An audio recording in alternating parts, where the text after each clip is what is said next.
Este es el Duero. No es así en su aspecto normal el famoso río. A veces la dócil y alegre corriente de sus aguas se torna arrolladora, incontenible.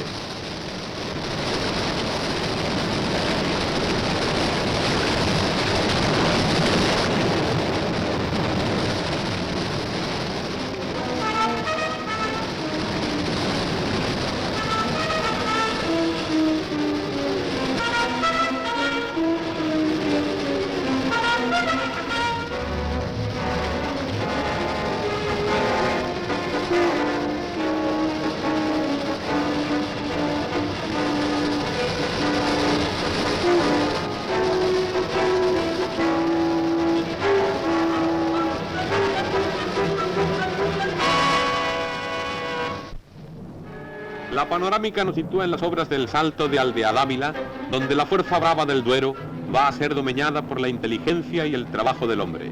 El hormigón es la barrera que amansará la fiereza del río. Pero ¿cómo se hace el hormigón?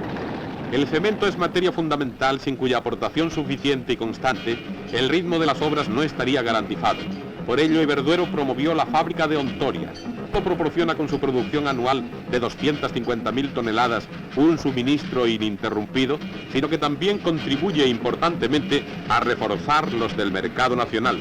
El transporte se hace sin ensacar en estos trenes cisterna que salen directamente con destino a nuestro apartadero de Lumbrales.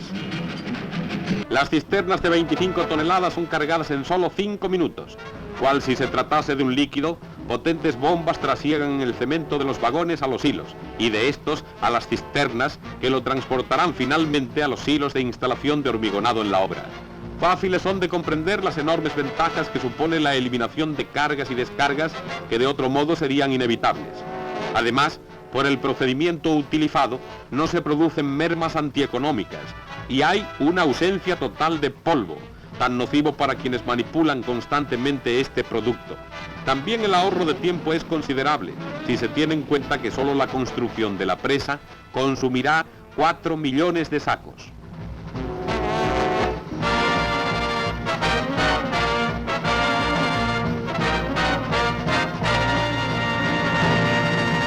La piedra procedente de la excavación de los túneles y la central es aprovechada para hacer casi todo el hormigón que ha de necesitar la presa.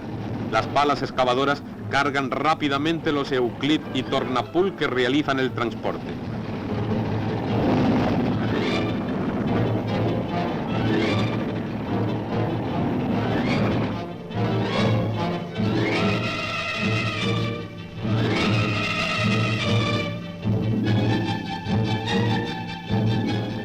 La instalación de machaqueo tiene cierto atractivo colorista, como puede verse. El color de las cintas y de los hilos no supone un capricho estético, sino que es la señal de la tarea que cumplen, toda vez que cada tamaño de grava y arena discurrirá por un color determinado. Aquí llegan los Tornapul y Euclid con su pesada carga. Un torrente de piedra se vierte en la tolva de la primera trituración, y desde este momento el ingenio mecánico lo hace todo. Es este un envidiable aparato digestivo, que al final, mediante los trómeles y las cintas, clasificará y distribuirá el producto por toda la cadena de la instalación. La piedra que no cabe por estos trómeles o cernedores cae a las segundas machacadoras. Posiblemente estas imágenes sugerirán en algún compositor de música moderna la creación de la trepidante danza de la piedra. El complejo mecanismo de estas admirables instalaciones de machaqueo, clasificación y ensilado permite con la mayor eficacia un continuo suministro de los áridos necesarios para el hormigón. Todo responde aquí a un perfecto automatismo con sencillo manejo desde la torre de hormigonado. Basta apretar un botón para que se presente el tamaño de grava o arena requerido.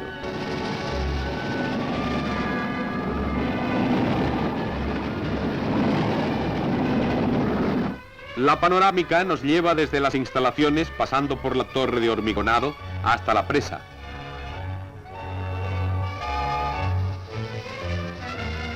El agua del río es factor importantísimo en esta instalación refrigeradora para rebajar la temperatura del fraguado y acelerar el enfriamiento del hormigón, a fin de poder proceder a la inyección de las juntas antes de la puesta en carga de la presa. Potentes bombas escalonadas la elevan hasta 150 metros. 1000 de estos serpentines con 200 kilómetros de tubería se instalarán en el interior de la presa.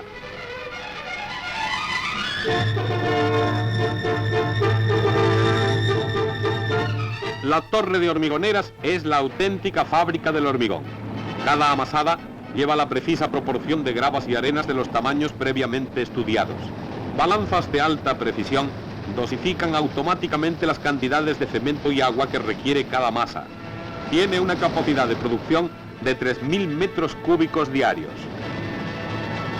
Antes de que las tolvas móviles viertan su carga en los cazos, se cogen de ellas periódicamente muestras para su comprobación en el laboratorio de control. En la sala de curado, donde se produce niebla artificial para crear el estado ideal de humedad, permanecen hasta la edad de rotura. En potentes prensas se procede a la rotura de los bloques y de este modo se conoce la calidad y resistencia del hormigón que ha sido colocado en la presa. Como si acabaran de abandonar a la nodriza, esta rara especie de mamíferos mecánicos no son otra cosa que tolvas móviles, transportando su carga desde las hormigoneras a los cazos que han de distribuirla adecuadamente.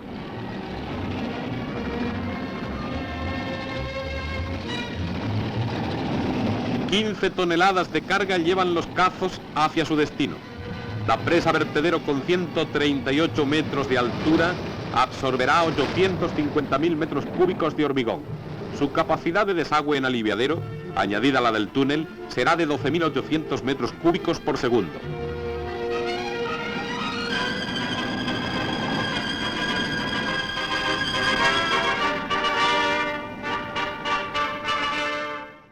He aquí a nuestro intrépido equipo de rodaje en un difícil ejercicio de escalada por uno de los bloques de la presa. El hormigón es como un leitmotiv obsesionante en esta clase de obras. El volumen de 850.000 metros cúbicos que hay que asentar dentro del plazo previsto obliga a la más rigurosa compenetración en el trabajo. Cualquier fallo de un solo componente del equipo alteraría la marcha del conjunto. Las torres móviles sitúan a los cazos en el lugar preciso donde tienen que depositar su carga.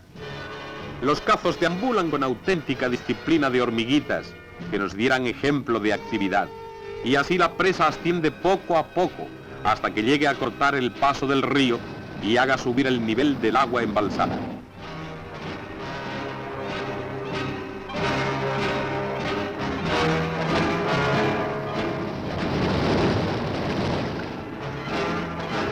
Después de extendido el hormigón, entran en funcionamiento los vibradores, pesadas máquinas con una misión altamente eficaz y necesaria. De este modo la masa queda tan compacta que garantiza una mayor densidad y resistencia.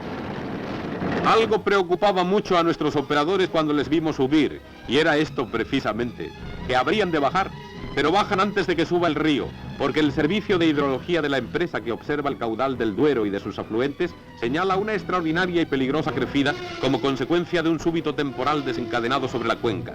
Las máquinas son puestas a buen recaudo y todas las medidas de previsión se llevan a efecto mientras el cielo empieza a cubrirse amenazador de oscuros nubarrones.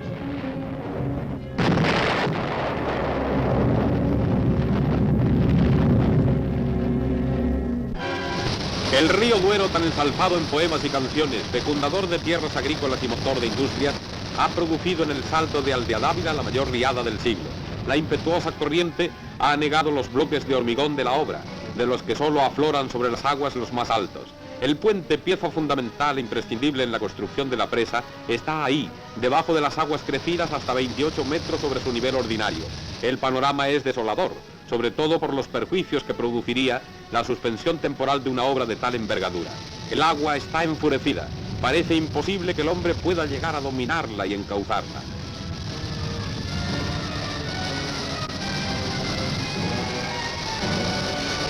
Más abajo de Aldeadávila se encuentra el Salto de Saucelle. Las aguas pasan a razón de 9.000 metros cúbicos por segundo.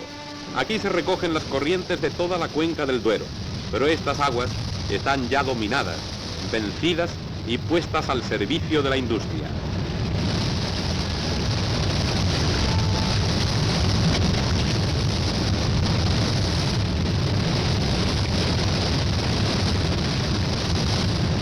La central de Saucelle no ha interrumpido su funcionamiento. Hasta aquí llegó la crecida aquella Nochebuena de 1909.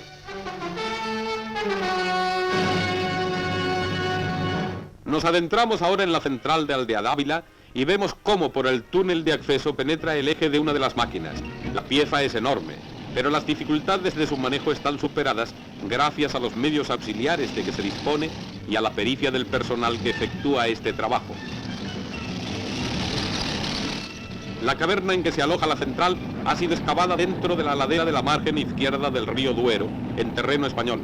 El monumental hueco ha vaciado más de 500.000 de toneladas de granito. Y tan ingente obra solo para conseguir que este eje dé vueltas.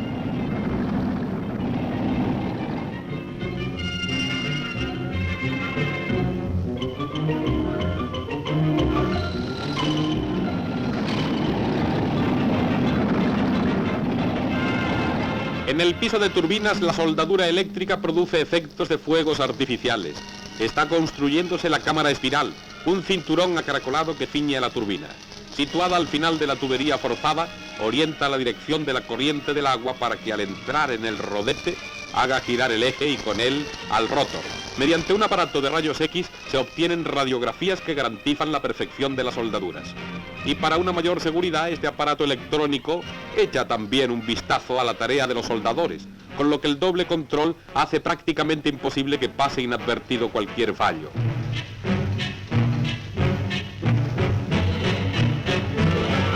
Ya está terminado un rotor. Con el eje forma la pieza fundamental que, unida a la turbina, producirá luz y fuerza en adecuada rotación. Pesa 500 toneladas, por lo que sus movimientos han de ser pausados y precisos. Y mientras asistimos al traslado de este colosal elemento mecánico, digamos que la central tendrá en sus 6 grupos una potencia de más de 1 millón de caballos y producirá anualmente 2.400 millones de kilovatios hora. Aldeadávila será la central más importante de la Europa occidental, hasta el punto de que no solo reforzará el consumo en nuestra patria, sino que podrá exportar el excedente de su producción a otros países europeos. Acabamos de salir nuevamente a la incomparable luz de Castilla utilizando, acaso, el mayor ascensor del mundo, con un recorrido vertical de 340 metros. Desde aquí partirán las líneas que distribuirán la producción hacia los centros de consumo. El arco iris ante el túnel de desviación de la presa de Aldeadávila es como un presagio triunfal de que toda esta fuerza desbocada habrá de plegarse pronto a una servidumbre provechosa. El Duero será dominado y domesticado el ímpetu baldío de su corriente. En una obra de este carácter han de estar previstas todas las circunstancias adversas, incluso situaciones como las que crean las extraordinarias crecidas del río, que estadísticamente tienen una probabilidad escasa. De ahí la significación de ese portillo establecido para cuando el túnel de desviación resultare incapaz de desaguar las avenidas. Las aguas han descendido y dejan al descubierto el puente, que aparece roto en un tramo de 33 metros. Las carreteras colindantes de acceso al mismo también han padecido importantes daños. El otro extremo del puente descansa sobre pilares enclavados en tierra portuguesa. El puente resistió las embestidas durante 18 horas sumergido, pero la impetuosidad de la corriente embravecida arrastró al fin el tablero de uno de los tramos. ¿Qué hacer? Las obras, fundamentales para la economía nacional, quedarían paralizadas durante 3 meses y se intentaba la reconstrucción del puente. Había que encontrar una solución y la solución llegó gracias al ejército, a quien la empresa propietaria pidió ayuda. El ministro teniente general Barroso dio enseguida las órdenes oportunas y comenzó inmediatamente, con la mayor urgencia y la solidez requerida, la construcción de un puente provisional para hacer el enlace indispensable. Abajo el agua turbulenta es un peligro, pero los operarios mantienen firme la cabeza. La Jefatura de Ingenieros dependiente del Estado Mayor Central acometió con denuedo la tarea. Los trabajos de lanzamiento ya están en marcha. Es preciso llegar hasta la pilastra de la opuesta ladera.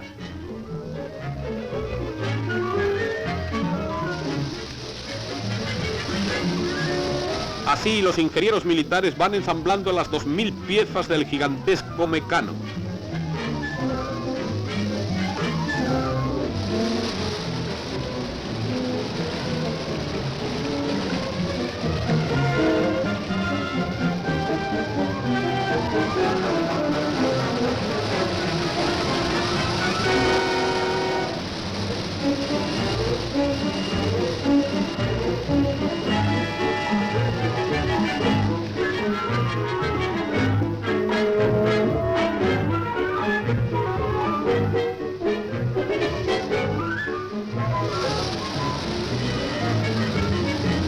Al moverse el puente sobre los rodillos, ya puede cantarse victoria porque el objetivo está alcanzado. Son 80 toneladas las que se están deslizando. Ya está totalmente apoyado en los dos pilares y solo se han tardado 11 horas en su montaje. El Duero sigue abajo su curso, llevando en su seno la fuerza que había enloquecido, pero poco a poco será dominado hasta que mansamente y a voluntad del hombre se le haga pasar por las turbinas, transformando su descomunal fuerza en esa energía prodigiosa que es la electricidad. El puente está ya terminado gracias a la destacada intervención del ejército al acudir con sus medios en ayuda de una empresa civil, demostrándose una vez más el grado de hermandad entre todos los españoles. Las cisternas con su carga de 25 toneladas de cemento ruedan sobre él, reanudándose el trabajo.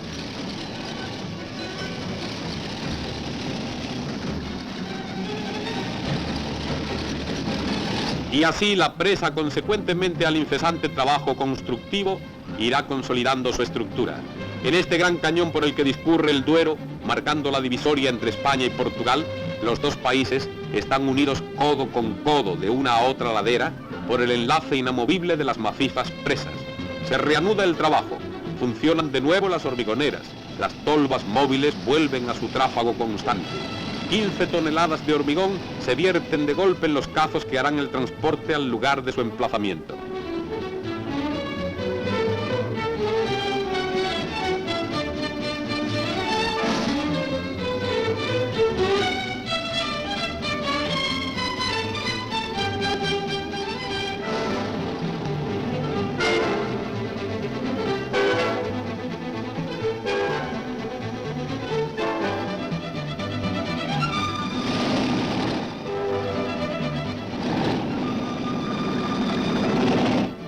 Embarcados en el cable transbordador de un cazo de hormigones, vemos así esta presa en la que un estribo está asentado en Portugal y otro en España. Los bloques rectangulares semejan torreones de una fortaleza inexpugnable, y en verdad que lo es por su significación y reciedumbre, una fortaleza para el progreso de la patria y el incremento de su economía.